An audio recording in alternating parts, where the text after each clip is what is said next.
Само неколку дена откако иницијативата на првиот човек на Европскиот совет Антонио Кошта за укинување на едногласноста при одлучувањето, која ја поднесе најмногу околу пристапниот процес за Украина, беше отфрлена. Нова иницијатива доаѓа од Австрија и Словенија заедно со Германија и Италија. Австриската сојузна министерка за европски прашања Клаудија Плаколм рече дека на Европската унија и се потребни иновативни решенија кои ќе ги решат билатералните блокади меѓу земјите.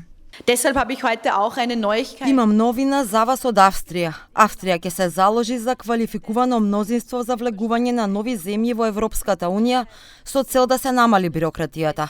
Тоа во практика значи дека секој технички меѓучекор за секоја земја кандидат нема да мора да се гласа едногласно. На тој начин процесот на пристапување кон Европската унија за процесот на пристапување ќе биде неопходна едногласност. Меѓутоа ќе се намалат билатералните напнати односи. Државната секретарка за европски прашања на Словенија Нева Грашич рече дека оваа иницијатива е веќе доставена во Европската комисија. Ја поддржуваме иницијативата заедно со Германија, Италија и Австрија со писмо до комесарката Кос на вистина да се усоврши процесот на методологија. Ние дадовме политичка поддршка како политичка поддршка од 16 земји членки. Секако и други се добредојдени да се приклучат. Многу други го разгледуваат ова и би рекла дека е ова отворена политичка иницијатива која сега е во Европската комисија.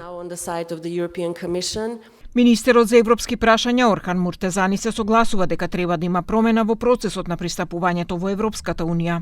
Методологијата на проширување треба да трпи одредени промени, не бидејќи тоа смо го чувствувале на наша кожа, меѓутоа гледаме дека за жал тоа веќе станува пракса и не им штети само на интересот на земјите кандидати, туку и на стратешкиот интерес на Европската унија, особено поради фактот што го отежнува пристапувањето и остава простор за условно речено злоупотреби за билатерални интереси во процесот на пристапувањето.